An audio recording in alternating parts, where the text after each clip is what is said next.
Rizal.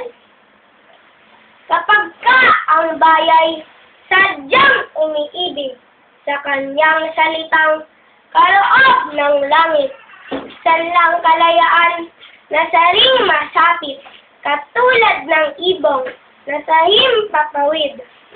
Pagkat ang salita'y isang kahatulan sa bayan, sa nayot, mga kaharian, at ang isang tao'y katulad kabagay ng alinmang likha noong kalayaan.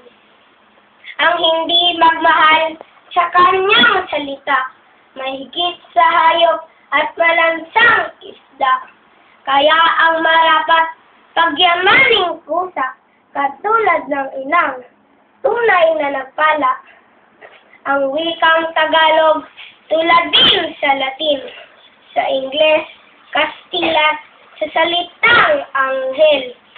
Sapagkat ang poong maalam tumingin, ang siyang naggawad, nagbigay sa atin. Ang salita natin tulad din sa iba.